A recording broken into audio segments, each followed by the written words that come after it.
Hey everyone, welcome to Buzzing About Romance. I am Becky, and joining me on this episode is Leah. Hi, Leah. Hi, Becky. And Amanda. Hi, Amanda. Hello. It feels so odd to be recording a Sunday episode and not be live on our YouTube. It is weird because it's been a hot minute since that has happened. Been a hot minute since we've done it like this. But we're dropping this episode on Father's Day, which is also my boy child's birthday, which I was once again reminded today that I am cringe and therefore I'm not invited to birthday festivities.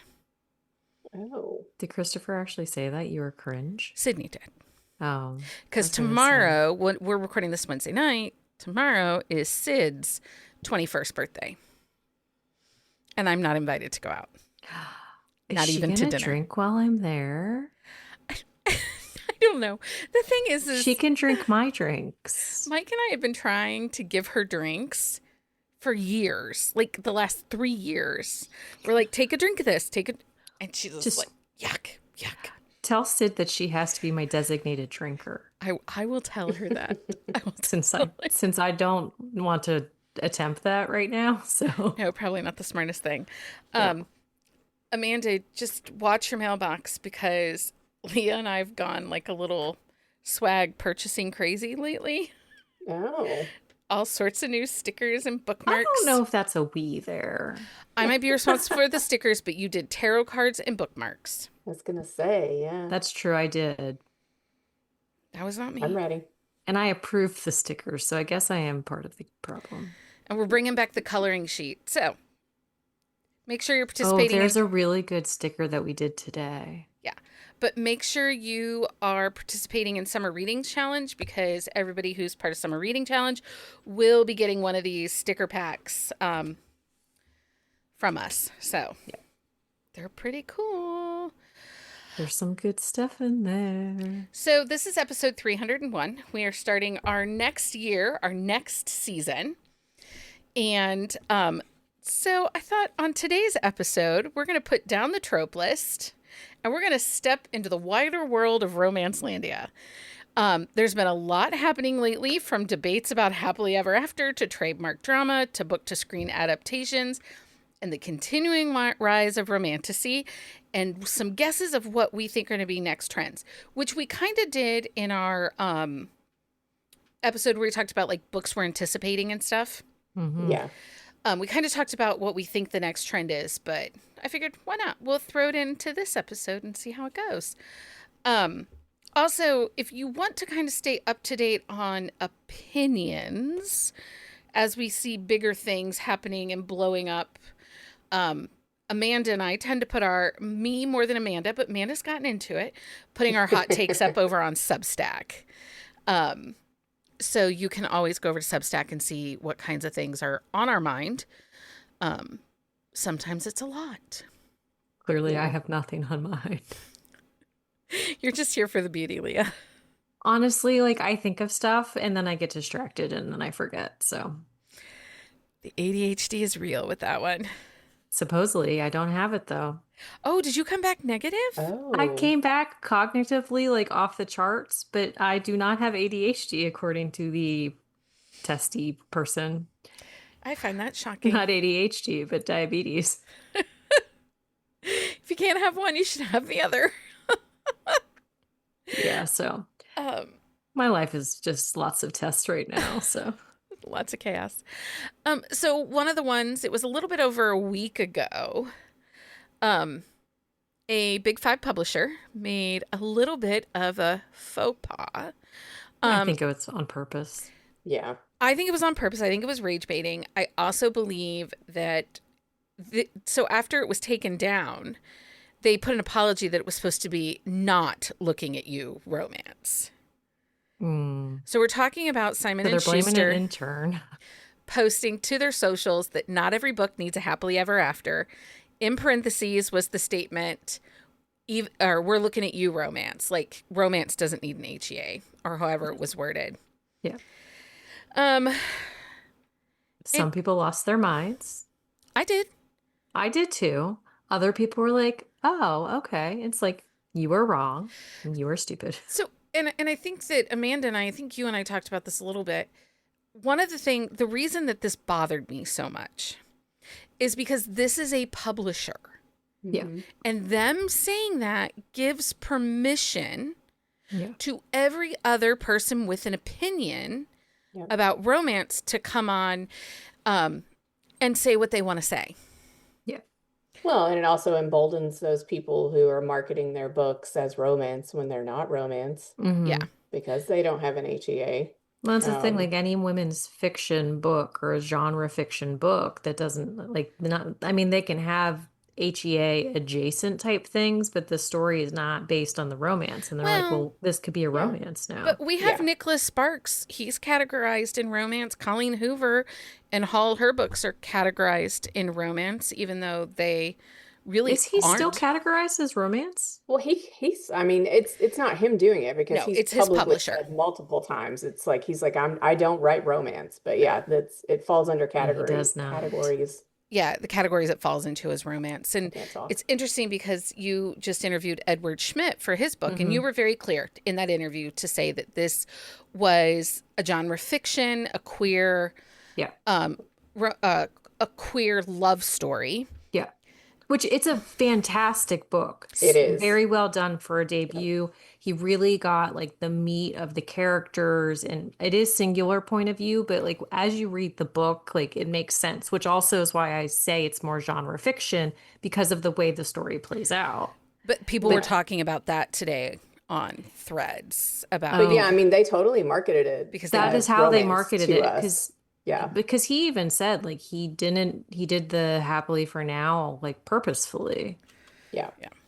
Because I mean, it's really about Austin. I mean, the book is about Austin. I mean, there is Yes. there is an undercurrent of a romance There's happening an there, interest but there, yes. yeah, And I but don't it's But the same conversation doesn't come up about Emily Henry's book or even Yeah. Abby Jimenez. Now, I will say, as Abby Jimenez has wrote more and more, they have gone farther into romance. But if you look at her early books, they end in that happily for now, yeah. but it doesn't feel solid now. Well, it doesn't feel complete. Yeah. yeah. So it's Like that couple is going to either break up or be divorced in 6 months. which leads, I know there was a trend a while ago there on TikTok where people were taking books and like couples I don't think will be together or couples I think will get divorced in my romances and stuff. Oh. Yeah. And you know what? I can see some of that, particularly if a book ends in a happily for now. Yeah. And I was talking to Rachel a little bit, and she brought up Van 2 by Sawyer Bennett because she took a couple that you felt was very solid in The Cold Fury, Mm-hmm. brought them forward, and gave them an additional story where it was a marriage in crisis. Yeah. And that made a lot of people ragey. Well, Elise did that in her Gold series Yeah. too, with the very first book couple. She did that, so it makes people ragey, but at the same time, like I don't mind it so much because when you are in a relationship that long, it is not unheard of to hit that like period where like Sure. you don't know what's going to happen, especially when big things like that are happening, like when big emotional, like medical, like big traumas are happening. Like you don't always survive those. You don't. And I will say, Elise is not a big epilogue person, and neither No. is Sawyer. So I think that their books do tend to be happily for now, and you learn about the ever after in the, As the connecting series progresses, books. yeah. So, I didn't have a huge problem with it, but I understand why people do, right? Because you go into romance, and when you shut that book, you believe that that couple is together forever. Yeah. Okay, so the HEA debate. I just Romance needs an HEA. romance There's not a needs an debate. HEA. There's no debate. It Well, needs an HEA. It is the debate that never dies, though, because It it's is, yes. It cyclical. recycles every 3 months. Yeah, Just know if you think that is okay, you are wrong. you're wrong. Okay, so a conversation that was up on Threads today, and this is something I addressed months ago in Substack, about the number of arcs going out. Peyton Corinne shared that she had more ARC requests for her book Undone than she had pre-orders. That So seems. the publisher gave out more ARCs than she had pre-orders. No, did they give out more arcs or was it just the request It was the number? request, but also the Oh, so ensuing they ARCs. did they like say yes to every request? Like that's Pretty much. ridiculous. Pretty much. Why would they do that? Well, was it also, did it go read now? It went read now. There you go. It went read now.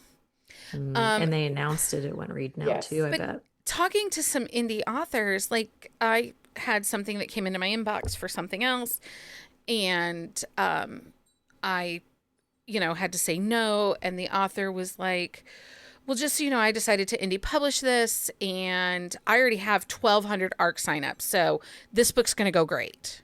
Then what do you need me for? Why are you giving away 1,200 books on your debut book? So many. That's When I first started ARC reading, it was very selective. yeah. Like, people were giving away, and I think Adriana Locke said something on Threads like this, that she used to give 25 copies away. Yeah. And that was it. Which is a very small amount. Yeah, like in the day when she started, it was 25 copies. Yeah. And she had some of her most successful releases. And people, and I get this when we are DMing influencers for ARC reads for some of our clients and stuff, they have so many ARCs, they don't even get time to read for themselves anymore. Yeah. Yeah.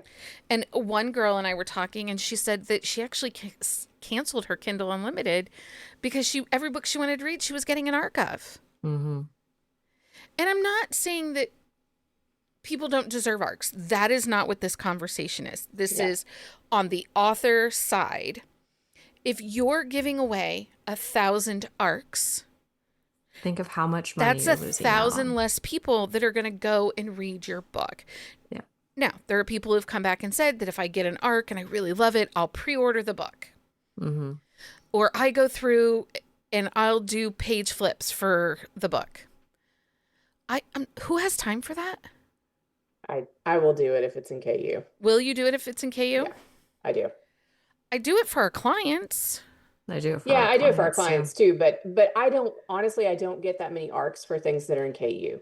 Well, and So also it's realistically speaking, since we are in NetGalley, like no land, we have not really taken as many arcs. I mean, maybe not you. I mean, I have a lot, but because of this author spotlights. And then once I get in there, it's like a black hole that I can't get out of. But I have been better. Well, and a couple authors, brought up like you give out 1,000 ARCs, but you only are expecting a 25% return. Yeah. And I saw someone else say that they had handed out 500 ARCs, and by the end of their first release week, they only had 37 reviews. Mm-hmm. Well, and I think that is the big thing. Like it's a very saturated market and people are taking every arc they possibly can. And then they're overrun and like you have 3 books that you requested an arc for that are all coming out on the same day. And like you've been doing this for like 3 months. And so you're like really behind. And it's like, yeah. like first off, like stop asking for so many arcs. And second off, like if you're not going to review that book, then you should not request that arc. Right. Yeah, Because- I don't ask for them if I'm not going to review them. Like I understand getting behind and whatever, but like yeah, I don't I mean, ever and that not happens, review. and I am behind I will say- 99% of the time. I will say, though, as media, I will request ARCs because I'm looking for what's the next trend. Is this a book we should be having on our radar to talk about? You and us are in a very different scenario than most ARC readers. This is Most true. ARC readers are there for the ARC. Like they're not trying to learn the trends. They're not trying to find like a new client for agency. Like there's a whole different like mindset and subset to the way we read an arc versus the way other people get arcs and read arcs. So, and I think that's where the differential is. Cause like I will request books that like I will read them and then I just let them fester because they were horrible. But I like the publicist reached out and was like, would you consider this for like A feature or Coverage. whatever. a coverage. And it's like, I will look at it and then I'm leave them in the dead letter office And because there was another author who made the comment that they don't like NetGalley because they think that their publisher gives away too many books on NetGalley. And it used to be NetGalley used to be as exclusive as like Edelweiss was. yeah. Like it was hard to get a book from them. And now it feels like everyone gets a book that they request it. And I think the other thing we have to remember is, especially like with Peyton Corinne, and she's saying she had more NetGalley requests and stuff like that, you are in that lump sum, not just including influencers, but you're including librarians, publishing professionals, media, and Yeah, 'cause booksellers. NetGalley is a very different like Animal. scenario. Yeah. Yeah, so you can't, yes, it can be used as a promo tour tool, Yeah. but it's not the same as hiring, company A Yeah. to find you influencers and sending out arcs. Well, and like if you're an indie author going on NetGalley, like it's not as easy as it is just going through like a promo company. Like there's like a whole process that goes through that. Like because NetGalley, like they don't just take So like there has NetGalley to be doesn't make any of the decisions. So I've helped a couple of our authors who have used the Victory Co-op yeah. for their books. And they're given a login and they go in and approve who gets the books, Well, who but doesn't. I'm saying like, but getting your book to NetGalley is not as simple as just going in and uploading it. Like you have to have a connection. Like Well, you either have has- to, you have to use a company or a publicist that has Yeah. space on NetGalley, or you have to find a co-op that you fit into that you can put it up to, because without a co-op, so the Victory editing company is $80 a month. If you don't have a co-op and you're just putting it up willy-nilly yourself, $1,075 a month. Yeah. Yeah. Because we actually looked into it. Like, Yeah, we did. we looked into if we I buy a remember. I couldn't co-op, remember the number. it was wild. I was like, none of us have that kind of money. No. Okay. So there was that. ARCs. I did write the Substack about it because I do think that Well, but I feel like ARCs is a conversation that always circles back too. It's like you get the grouping of one of like them. I never like it's always something like why didn't I get approved? And like there's the PR companies who like you've gotten approved for like 4 ARCs and all of a sudden they like blacklist you. And it's always well, a and that's part of the conversation. problem too with ARCs and the tour companies. Some of these tour companies kind of have some bad reputations for Well, not some being of them have their favorites that always get approved for everything. that are not kind necessarily to influencers that have been loyal to the authors, Yeah. but don't have the following they think you should have. I mean, we saw earlier this year the one reader who crashed out over not getting the Catherine Cowell's ARC box because she didn't have 20,000 followers and she had gotten every other Catherine Cowell box previously. Yeah. And she crashed out. Oh yeah. And sold off all of her Catherine Cowell stuff. I mean, good for her, get your bag. But I don't know. I have never felt that an author owes me anything. My thing is like you're crashing out over a free box with a book Yeah. in it.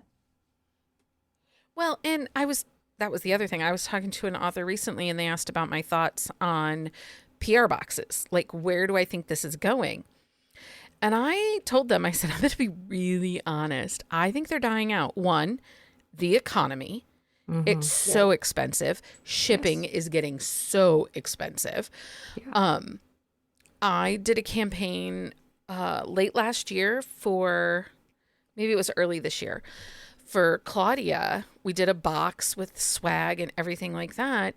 And it was like $12 to ship every box. It had a book, a keychain, stickers, a vellum, a hair scrunchie, a bookmark, a pen, and a pad of paper. And so I think we figured, not retail, but just her cost, $27 plus another $12 to ship it per box. Yeah. It's And if you're shipping like 100 boxes, yeah. Well, that's yeah, a lot of money. it is a lot of money. But okay, so here's the other thing. And Amanda, I know that you are the queen of book boxes when it comes to ordering them yourself. Not a lot. I don't do as much Not anymore. as much You anymore. have canceled a lot. Yeah, I still have some that I'm not gonna get rid of for But reasons. the swag is getting overwhelming.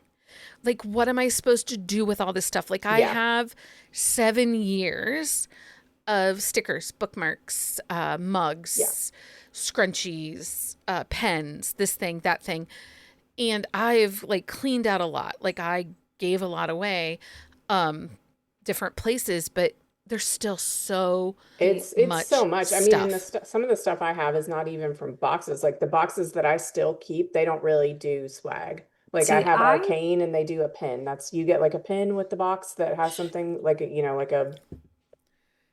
a pin on your shirt kind of thing. But like I think that's the only thing that I get anymore swag related in a box. I have noticed that some of the subscription boxes, they are doing the book and the book only. Yep. Well, and we got the Danielle Allen books from Eternal Embers. Internal Embers, Oh and yeah. it was the books in a case Hmm. with a wrap, Yeah. and Yeah, and I they think there were some usually only do the stickers. book cover to cover. Well, there was like one sticker in each book, Book, yeah, Yeah. but it was just like it was a sticker of the cover art from the paperback. yeah. No, No, it was from the thingamajiggy, the wrap, the the jacket. jacket, the dust jacket. Sorry, I was not getting that word. I don't know. But They're on cover my to cover, shelf. I don't know. cover to cover is the same way. Like I've got Yeah. the Melanie Moreland and the Bryn and the Layla, and you get the book, and that is all. Which is great. They used to do swag when they first started and then they stopped. But So, honestly, they still have a wait list. Like so yeah. people do not care about the swag. No. They This want those fancy books the and they do swag's their fancy overwhelming. books I well. saw that Hello Lovely is Oh, Oh yeah. they're still they're around. rejuvenating Yeah, they're gonna do like book of the month type again. stuff. Yeah, Yeah. like there was their special Hello Lovely covers and stuff. Mm. And they were ones that had swag that was just never made sense. But they also were ones that like the books didn't match and like they always had a lot of issues. Well, we aren't going to talk about that because there was a bookstore that lost their shit over one of their boxes. Yeah. So we're not talking about that. So I don't think authors, one, the swag is expensive. Yeah. And stickers and a vellum are fine because you can put them in the book. Yeah. Or, a sticker, you don't feel guilty if you toss it. Do you know what I mean? Like, it's Yeah. just okay. Versus, like, if they sent you, like, a mug and a hair scrunchie and a puzzle. I mean, I don't dislike a hair scrunchie just because I have long hair, but like a lot of people don't use scrunchies. Yeah, I mean, I have regular length hair. I mean, it's shorter, so I don't need one. Yeah. Okay.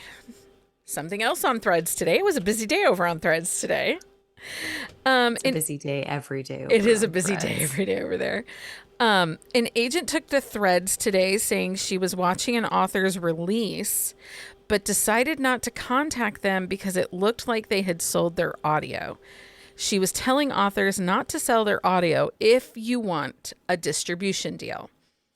And just to recap for those that are listening, the distro deals are where traditional publishing comes in and basically buys the paperback and the right to publish the paperback on the author's behalf. These are lucrative deals. This is what Bloom does. Kensington has done this too.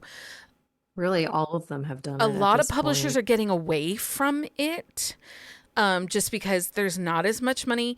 They'll still pick up the whole series, but they want the whole series. Yeah.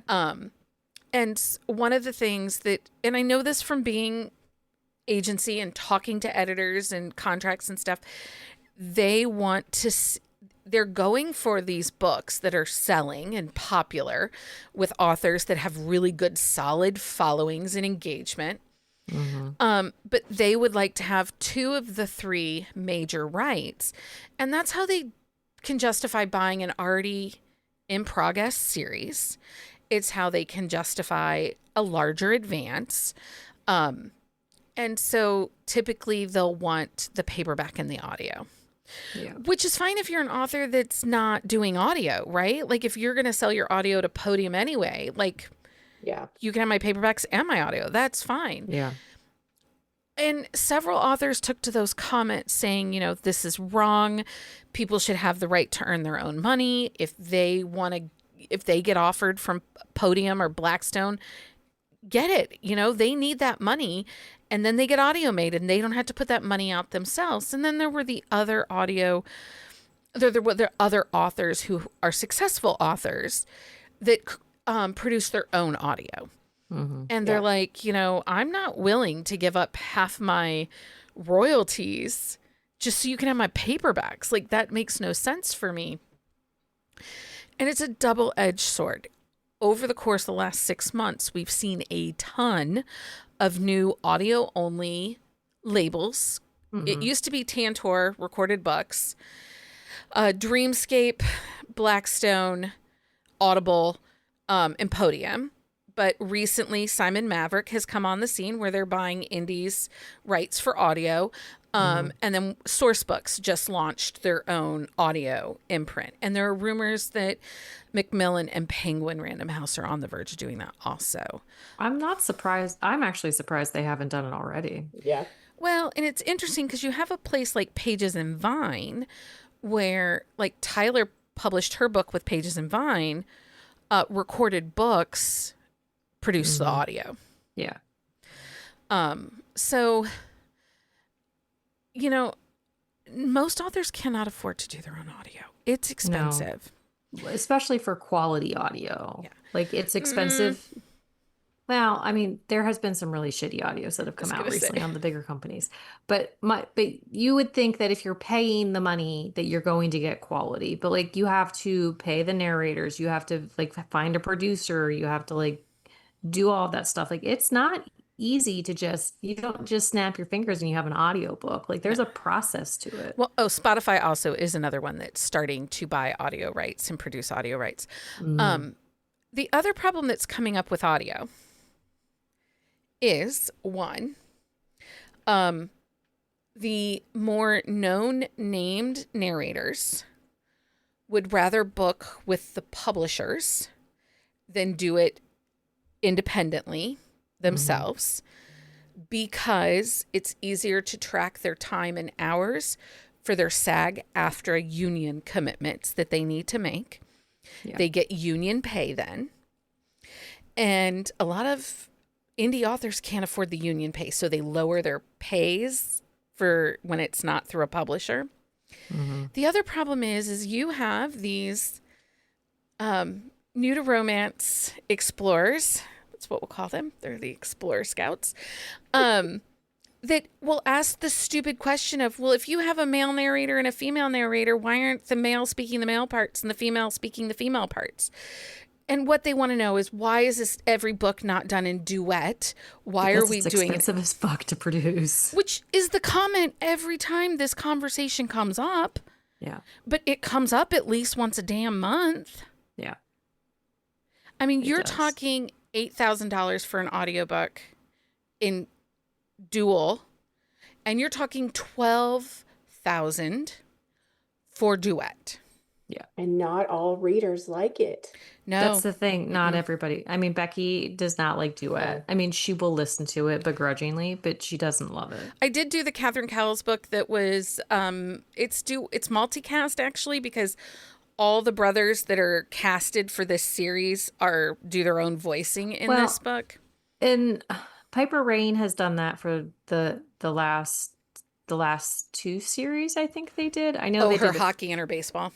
Yeah, well, they're hockey and baseball, but yeah, but there are like a couple authors, but you figure those are well-established authors who, like, it is a different ball game than like a newer author. But even some of the more established authors, I mean, we've talked about the downturn in the economy, and reading is a luxury, and I think we have to keep that in mind.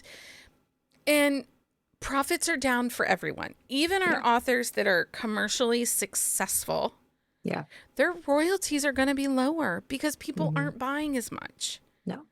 And the market is flooded. the market The market is very flooded. it is so saturated. And you also have a situation where we saw the company that libraries used to buy their paperbacks and hardbacks through, they closed Yeah. Mhm.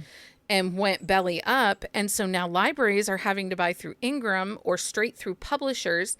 And it's not easy. It's created all sorts of headaches for our librarian friends. So, Yeah. and that makes it harder to get books on the shelf. Okay. What do we want to talk about? Adaptation fever or trademarks? Do adaptation fever. Okay, we'll do adaptation fever. So, we've seen Off Campus has done successfully. I will say I don't feel it has the buzz Heated Rivalry had. No, I mean, I think it does, but I think part of it is I think I think part of it is there was so much discourse over the fact that you couldn't get the paperbacks when Heated Rivalry came out. But no, I don't think that's it. But Heated people are Rivalry talking about released. the books like on Well, like because I Heated mean, I'm Rivalry, I inundated. think, jumped out of the romance genre. I think people who don't read romance watched Heated Rivalry. The other Yeah, piece to that's it true. is it was one episode a week for 6 weeks, 8 weeks. That's true. They did more serialize it than anything else. I And think that helped. Off Campus was all of it at once Yeah. on one date. So it was a binge read, so you didn't have the week to talk about what was coming next. Well, Yeah. yeah. I mean, I feel like it was And I think it stayed in its box. We're not hearing all the people like, you know, I followed Darcy Michael, he and Jer on TikTok. They're comedians, and he watched Heated Rivalry and he was like, my mother reads these books. What am I into? And my mother loves romance, and I read these. And, you know, they were talking about on the Today Show, and they were talking about it, you know, here and there. And people that aren't in the Romancelandia were talking about Heated Rivalry. Yeah. I mean, I feel like there is a lot of buzz with Off Campus because I've been tracking it because I haven't watched it and I'm probably not going to watch it for a while because it's popular right now and we all know I don't like to do that. But I have been tracking it and I there is buzz, there is a lot of exposure but I think there's a different subset to it this time around where there's also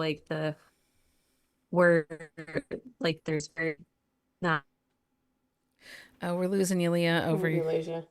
I think that I think that Off Campus is staying very clear in romance. You might get some it didn't break containment. It didn't. Like Heated Rivalry did. Like Heated Rivalry brought in people outside. Off Campus is, I think it's more people who have read the book or, you know, are kind of like it's nothing like nobody that you didn't expect to watch it is watching it. You know what I mean? Right. And I would say it's the same, you know, it's funny. Breaking containment is a great way to put it, right? Because it's the same kind of thing with Magnolia and what's the River series that's over on Netflix that are off of a book? Virgin River. Virgin River. Those are based off books, and they also did not break containment. Yeah. Because there's really nothing new about those. It's small town. I mean, there are similar series that exist. Yeah. Like it's a similar story, I guess. So here's the question, though. We have more books coming to adaptation. And part of the reason for that is, and I think we talked about this when you and I did the TV rights episode. Oh, yeah. That because of the latest Writers Guild contract with Hollywood, there is less, they can go with a smaller writing room. So it costs the studios less money if they use a book adaptation, which is part of the reason that we're seeing so much IP be picked up right now. Yeah. So we're seeing all these books that are coming up that are going to get TV series potentially, or potentially. movies. What books of the ones we know that you can think off right in your head, do you think of one that might break containment? I think if they have a romantasy series do really well, I think that might break containment, especially if there are dragons. If you're gonna get if you're gonna get people to think it's some kind of Game of Thrones thing, like Yeah. I Yeah. think it might break containment because the buzz has not been as big around House of Dragon as it was around Game of Thrones, and I Very think true. people are looking for something that's gonna pull them back into that. And I think if they have a romantasy adaptation with dragons that's really well done, I think it will. So the other one I think that could potentially break containment is Beverly Jenkins, Oh yeah. her series going to Hulu. Yeah. Yeah. I think that can break containment because it starts to fit into that period, kind of like Bridgerton. And see, Bridgerton didn't really break containment. No, was not as successful as they hoped that it would be. I mean, I guess it did. Wait, well, because you had a lot of like merch come out for it and But brand deals. but I think it was like the initial like the initial one. Like the first season kind of did, but the other ones It have didn't not maintain. it did not maintain. And I think a big part of it is because the loyal readers of Bridgerton were grumpy. Um, is there one book that hasn't been picked up for film or TV that you would give anything to see come to film or TV? No, because it almost always ruins it for me. It does. Same. I hate the I would new much rather just covers. keep my books. I think I would rather watch it. I mean, in some cases, I would rather just watch it and then maybe read the books after. I don't know. It's like I go back and forth with that, but if it's something I really love, I'd probably just leave it Like alone. I think Like, savor it if like they kept it oh yeah, exactly like the book, like that would be fantastic because there's so yeah, much to it, but they would totally ruin it because they yeah, would change something and then I would be angry and then I would just be like, yeah, no. Yeah. same. So staying on that line of thought, the romantasy continues to rise. It does. Um, Romantasy remains one of the hottest categories in publishing right now. Publishers continue to acquire fantasy romance at a rapid rate. So, what's next? Is romantasy the dominant trend right now? And if it's the dominant trend, what do we think comes next? Because there always is going to be a what's next. And I don't think romantasy is going anywhere for a while. I think that Yeah, people are really like invested in it and it's gonna keep trending.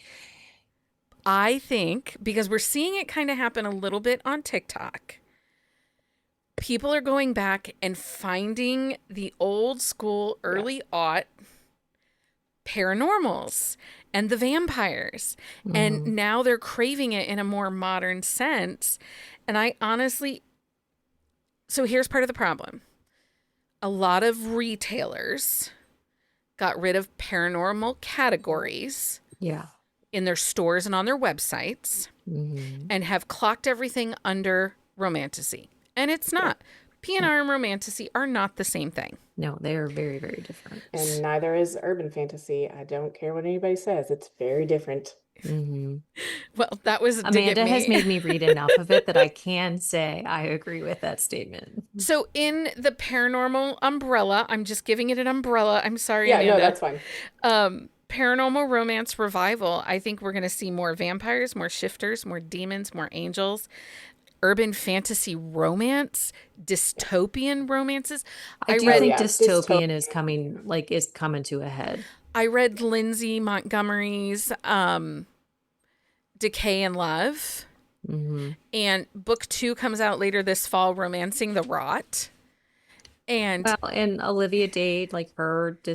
like Zomcom. vampire, dystopian, Yeah. zombie Zom rom-com, yeah. stuff, the Zom rom-com world. That one's coming out with book 2.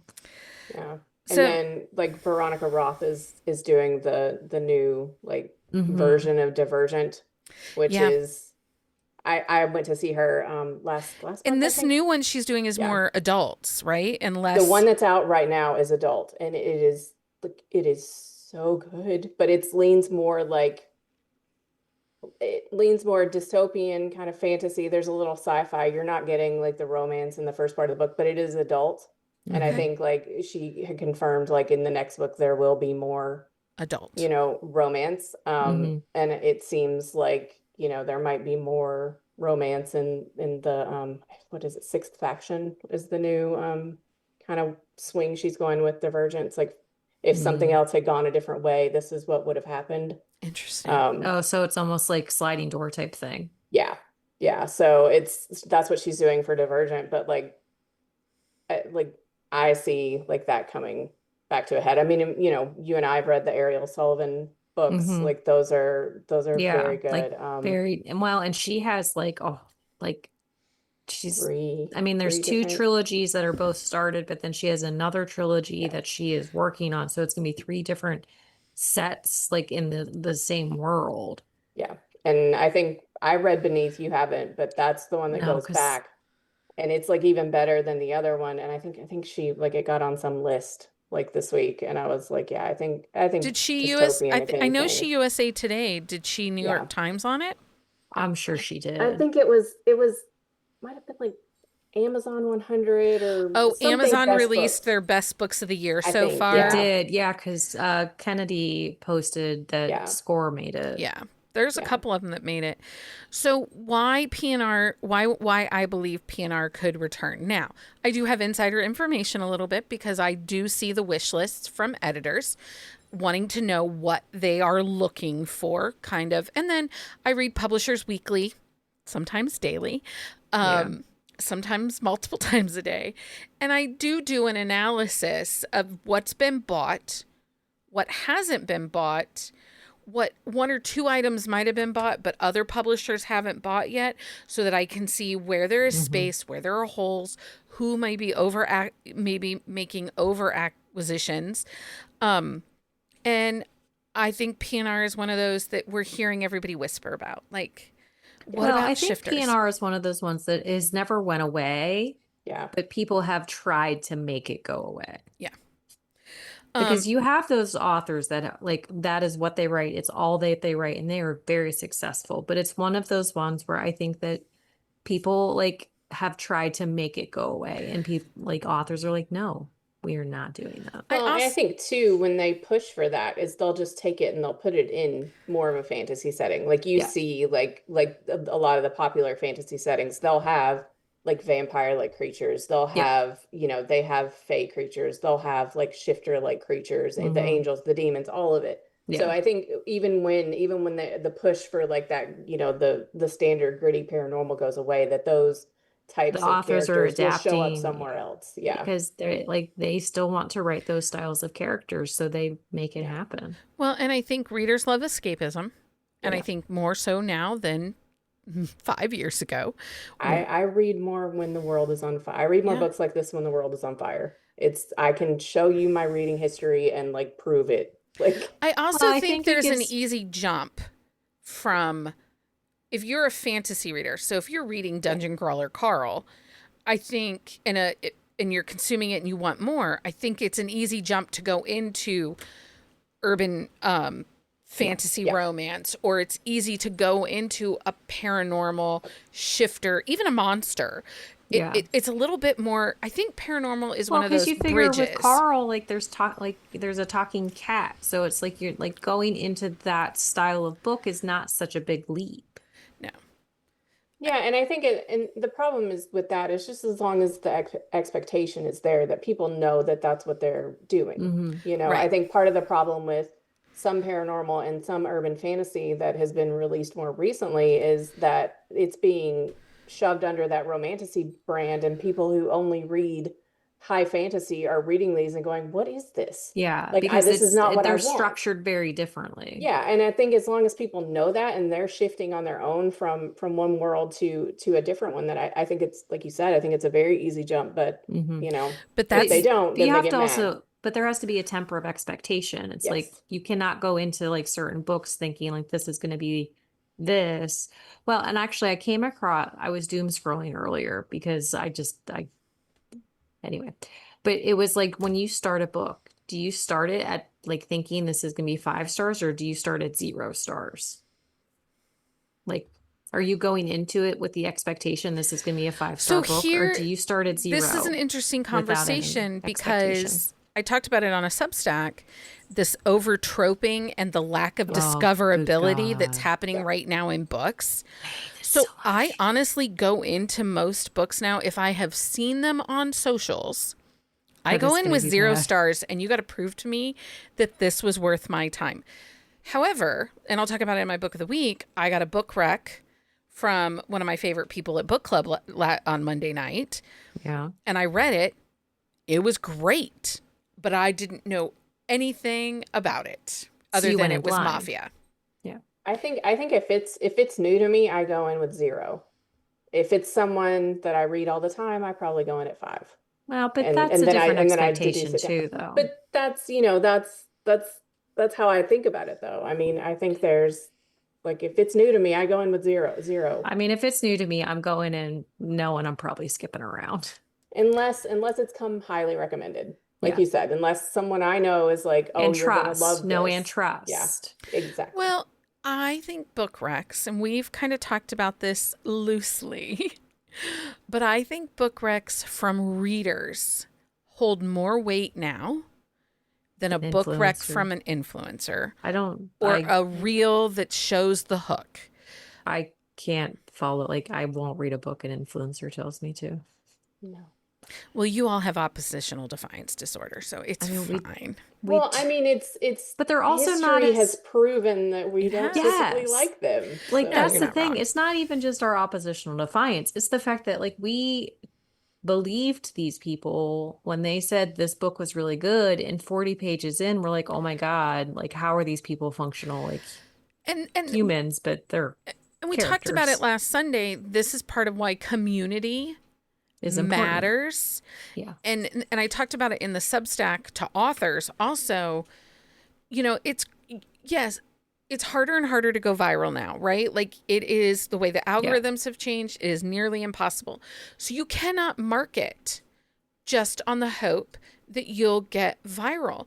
You have to take and invest money and time into your readership, into readers. Yeah. And giving away the whole book before it releases, you gave away 1,000 arcs, and then all your advertisement gives me all the funny scenes, Mm-hmm. every chapter that's going to have sex in it, Well, and that's you the thing. already Like the new, discovered the that characters. drives me insane. Like the spicy chapter thing. It's like, okay, why are you telling me that? Like, I read a book because I want to go into it and discover this stuff. I mean, we used to do that with pop, like we would give But- a percentage, but it wasn't. But that was that was one thing, and we never disclosed yeah. like how it anything more than happens like when or it happened. any of the lead up. Like we Yeah, I gave mean, and I no still do it. information besides a percentage of the book. Yeah. I mean, and honestly, like if it's not an author that I know, if it's not someone that has recommended it to me, like our group or someone that I personally know and that understands like what I like to read, Mm-hmm. you're gonna sell me with a blurb. I'm not gonna go look at a bunch of people's social media to see what they say. Like when publishers pitch us, I read the blurb, and Yeah. that's how I decide if I'm gonna read that book. And I do. Well, but it also depends on how they pitch it too. Like there are a couple where like they Yeah, give us I'm authors that it's like well, similar if, to, I and mean, those are hard no's right yeah, away. I don't even, No yeah, I mean, blurb that's one reading thing. necessary. That's one thing. But generally, if it sounds interesting, like I'm gonna go look at the blurb, and Yeah. if it sounds good, I'm gonna read it. Yeah. And that's the key, And people. I Blurbs do. are important. I do wonder if part of why traditional publishing has more of a foothold on so many readers right now is because they're not marketing and advertising like the indies are. No, they're not. There's less giving everything away. And I say that, but then, you know, we look at Elsie Silver's release that she had in May. All the hubbub talking about that book was back in February. Mm-hmm. I saw very little about that book. I saw a couple where it was not kind. When I went looking at reviews, I did see the lower reviews Mm-hmm. and some disappointment from readers. Yeah. And actually, my local book club, that's the book in July, and I told them I have to wash my driveway that day. because I can't. And then she threatened if I don't come, they're going to do a Megan Quinn book next. And I said, then I'm going to have to power wash the brick. So Yeah. You're sorry. like, I've read a full complete one recently. I don't need to do it again. But there's less of the over marketing on a traditional published book right now. Yeah. I mean, they're still marketing it. I just don't see the trope breakdowns constantly. Well, and I don't mind a trope breakdown, but like honestly, like I Not need 2 pages of it. give me like 3 tropes because really if a book has more than 3 tropes, there's too many tropes in it. You need to step back. So we recently, our client Bill Keenan, he had The Swan and the Sentinel released, and they were like, okay, we really like 8 for their graphics and stuff. Yeah. And I was like, 8? And they're like, yeah, you can do like, microtropes too. And I'm like, microtropes I think are so They're personal. very personal. Yeah. What I consider a microtrope is, for me, I would rather see them just ask me like I don't think what's the 3 of universal us, fantasy of like this book? have like the same microtropes. No, I mean, I have Probably not. competence kink for sure. Well, yeah, Well, but yeah. that's But I don't get as excited about like forehead kisses or he feeds her. Mine is when he can't sleep. My favorite is when he can't sleep with her. he can't sleep Can't sleep without her. without her. Oh, that's what I meant. Yeah, like that's my favorite one. Well, and honestly, like I like an eyeball scooper, so Right. You like a guy that's willing to touch her and die. Yeah. And I Yeah, don't like- love my wife. Like my wife is fine, but it's not one well, that's like, but it's one of those yes. ones that's like so Depends. overused now. Like it's just I think if people had let it be a natural thing and not force the issue, then it wouldn't bug me as much. I Like, also think kidnapping and stalking are a microtrope. Those show love. Those are love languages. Are those not just regular? I mean, I guess it's not a regular trope, but it It's feels like really it should be. not, but a lot of people are classifying it as. I mean, I like a good kidnapping. I mean, I don't mind like you said, like maybe 3 main. I don't even mind like maybe 3 micro. Like I don't mind like a small amount, but like don't give me everything that happens in the book. Well, and Lindsay, that's one of her big things. Like there's a couple authors where like they put everything out there and she's like, I don't need to read the book. I know exactly what happens. Yeah. I mean, there needs to be some like discoverability happening here. That's And the I thing. Like think- I read so I can read the story. Like I don't want you telling me what it is. But I think that those readers in 2020, that's what hooked them, those new readers, those Explorer Scouts, what hooked them in was discovering these stories. Yeah. And that's Yeah, what made and- them fall in love with books and reading. And Which is fine. they've But you have to taken continue that- to discover the story and Right. not have people tell us about Yeah. it. And there's not anything wrong with that. And I think maybe it comes down to like a social media difference because I will take a rec off Threads, as messy as Threads is.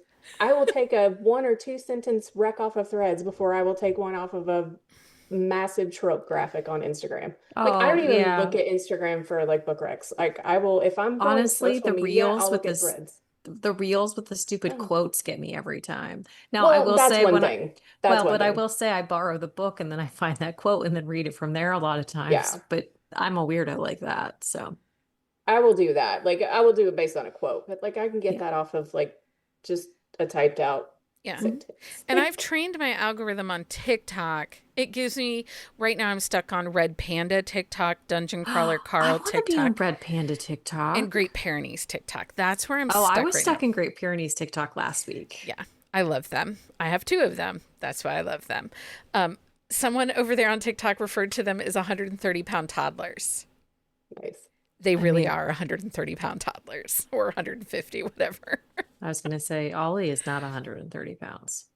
He's a baby. He is a baby. No, Stanley is a baby. They're Ollie both babies. They're just little guys. They're not little guys. I think Ollie weighs more than I do. Ollie's only like 150-ish. He's not over 150. He just looks beefy. He is beefy. He's a beefy boy, but he's adorable. He's just a sweet little squishy babu. He's fine. Listen, my children told me I couldn't hang out with them anymore. I have to put all my motherly love into the dogs now. When you scream at them at 9 o'clock in the morning. Oh, today, because Stanley like ran through, he ate a cup holder, like a drink carrier, and tore it up on the deck. And Mm. what did he stole something out of the trash this morning, and I have to chase him. Leah gets Oh, to Stan. experience. I I'm like, do almost every fucking morning. Stanley, but I He love was, him. they were very barky this morning. He was laying down in the corner of the yard by the gate, like laying down, just Yeah, did you randomly ever figure barking. out what was going on that day? He was doing it today too. Is there something over there? I don't know. He's wild. It's fine. Okay, is there anything else happening in the book world that you think we should talk about before we move on to the next thing? I don't think so.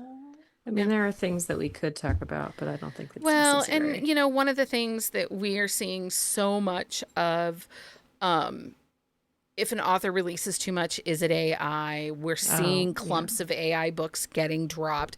That Like if probably there's too could, many M dashes, it's AI. and that could be a whole nother conversation. Oh, there was some stuff happening with similar titles and books about storms and books feeling similar. Um, Again, it was Welcome Explorer to Scouts. romance, people. It was the Explorer Welcome to Scouts. romance. Fiction. Like, Speaking of Explorer Scouts, did you see the friend groups that are like went and bought Girl Scout patches? And for no. their summer together, they're doing girls, like you earn a Girl Scout patch for their girl summer together. Are they part of the influencer group that has a Discord who are like trying to be mean to other influencers? No. I saw a thing about it. So supposedly there is a group of influencers who have a Discord and they're popular influencers. Now, I do not know if this is true or not, but in my doom scroll today, I came across it. But yeah, so apparently there's a group of popular influencers who have a Discord who are basically built to attack smaller influencers No, because they these were don't just agree with like what they're saying about the books. Also, the dogs just like broke into my room. no, this is just like girl. I've seen three different friend groups. Do not make my They face. bought they went on Girl Scouts website and bought They patches bought for their friend patches. group and then You can created. just buy Girl Scout Yeah, patches? you can just Yes, buy there's them. a store I for didn't know that. this. It's a Yeah. website. Yeah, and so they bought Girl Scout badges for their girl summer. And you do certain things like drag brunch was like the breakfast patch or something, or like you could get your That's camping cute. patch if you went on their weekend getaway and stuff. And I actually went looking to see what reading styled ones they have because I thought, That could that be I would mean, be if I was fun. fun. social, that could be fun, but we Right. know I'm not. Now, is So, there a but place where we could make patches? Oh, Get patches sure. made? Sure. Because that would be fun. Same as those companies that like make pens and make stickers and oh stuff. yeah. Some of We them could and make our buttons. own We patches. could, but they're pricey. Oh, Mm. Okay, so guess well, what, thanks for guys? ruining my thunder. You're welcome. Guess what time it is? It's that time It's that It's that time time. for for book book of Of the the week. Book of the Nobody week, can and see us. everyone did but me did jazz hands. Woohoo! Amanda, what's your book of the week? Okay, so it's funny because we were talking about like marriage in crisis after things happen to an Oh, I love established a marriage couple. in Um, crisis.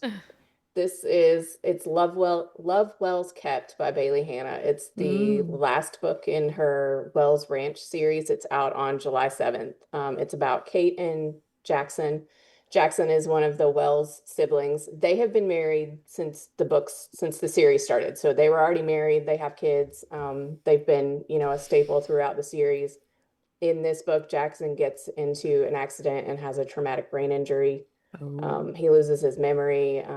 And she does this very accurately. So, like, I won't say like how she does it accurately, but she has an author's note. Her mom had a traumatic brain injury. So she researched this very well. It hits really hard. Like, I honestly thought I was gonna have to put it down.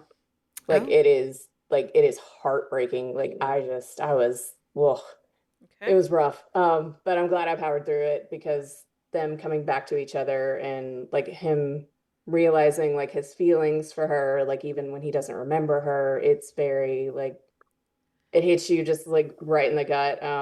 So I was happy that I was able to finish it, and it's my favorite book in this series. So, and I think you can actually like I think this actually reads as a standalone very well because they're established already, and this kind of happens as like a separate story. You don't Mm-hmm. need to know the siblings, I don't think. I think it hits harder if you read it in order, but I think if you were to just pick it up that you could. You could. So,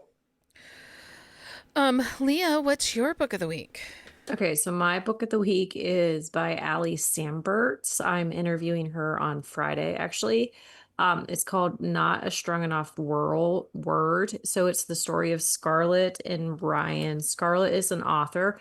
I'm not sure what kind of author because they don't really talk about like the specific style of writing she does. Like maybe she did because I'm not done with it yet. So maybe by the end, like it, or maybe I missed it. Anything's possible with my brain right now. But anyway, so Scarlett is an author. About 5 years ago, she had like a nervous breakdown because of like things that had happened. And I don't there there is a lot of loss and struggle in the focus on depression and treatment and how one event can be such a small, like it was a big event, but it was a catalyst to like change so much and cause so much damage to Scarlett. And like 5 years later, she's still learning how to deal with it and learning how to heal. And so she basically disappeared for 5 years. And so she is coming back and like she is writing again. And the story is the journey of like her like getting signed again and publishing this new book. And Ryan is her ex, but he's also her editor. And so it's like she never expected to see him again or like on not on her terms and like dealing with the seeing him and the emotion that is yeah. connected with seeing him and all those things. It's just it's a fairly heavy, and for me it's a little heavier, and if you know me, like saying that, like you can understand where the heavy comes from. Yeah. um but I really am enjoying it. Like it's very fair therapy pro. Like healing is not easy. It takes a long time. Like grief is not easy. It is ever changing and it never goes away type of thing. Um, I just, it was a lot more than I anticipated going into it. Okay. It What got you about in your you? feels. That's always good. Well, and I mean, I'm in What are you hot doing? All mess. of you doing like reading like these super feely I books, and yeah. I'm over here Well, like, honestly, like not to be like honestly, if I didn't have the interview on Friday, like I wouldn't be finishing this because with this hot mess as I am mentally right now this week with everything that I found out on Monday, like I don't think I could have like I would not be reading this if I didn't normally. have to. Yeah, that's fair. So mine was a rec that came to me from one of my local book club members. Shattered Crown by Eden Lux, Lux is the last name. Mm. Mafia.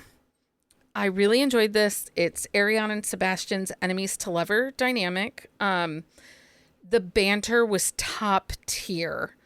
Um, and their early scenes together, they're kind of funny because they're just Hmm. like the banter was just top tier banter.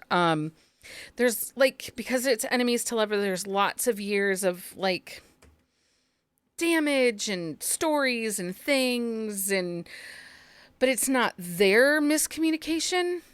It's like Oh, okay. miscommunication Yeah. around them. Yeah. So it's just super rich story. So, but those miscommunications cause the enemy's side of it. Yes. Okay. Yes. I don't want to Nice. give too much away. Yeah. Um I just wanted some clarity. Jen Ellen will probably like that one. I think so too. There's a brother named Xavier in the next book that I'm gonna have to need now. Like I'm gonna go read it. They're all out. Oh, okay. I was gonna say. So you have Because to wait. he's kind of douchey and he needs to be like taken down a Oh, I peg. like Nice. that. And I need him to have a lady that's gonna do that. So these characters felt kind of real actually for Yeah. Mafia. I was like, Nice. okay. But really well done and I really enjoyed it. So it was an author I'd never heard of before. I've never heard of her either. This is also my book club friend that like messaged me. She's like, "Have you read this book?" And it's because I introduced her to Chuck Tingle. Oh, yeah. And now she's like reading monsters, and she and I are gonna Did you tell her to read Squeak? yes, well, we talked about Omegaverse and like she needed to understand it, and we did. And but no, we're gonna read Matthew Wardell's new Minotaur book that he has out. Oh, yeah. Oh, Gay nice. Minotaurs.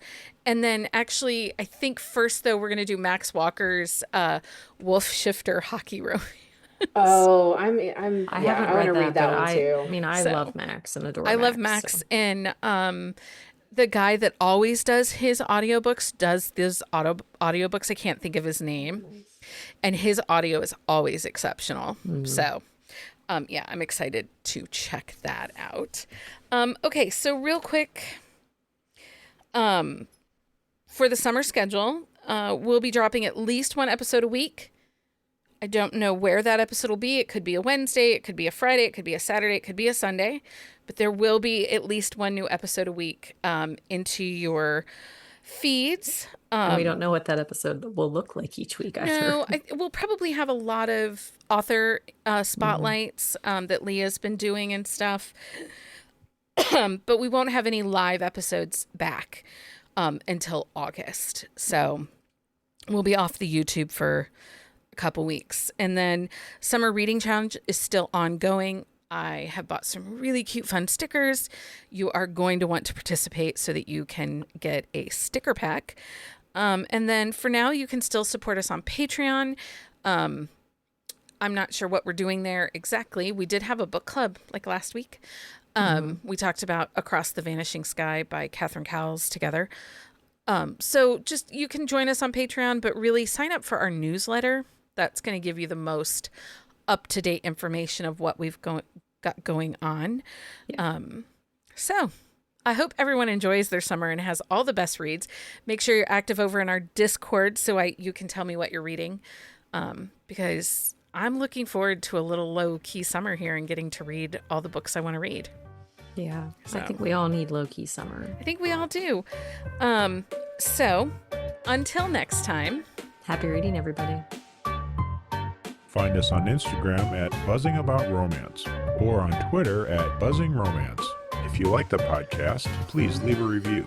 If you'd like to support us directly, join the Bookcase and Coffee Patreon and receive exclusive content only available to Patreon members. Check out bookcaseandcoffee.com for our on-the-shelf show notes.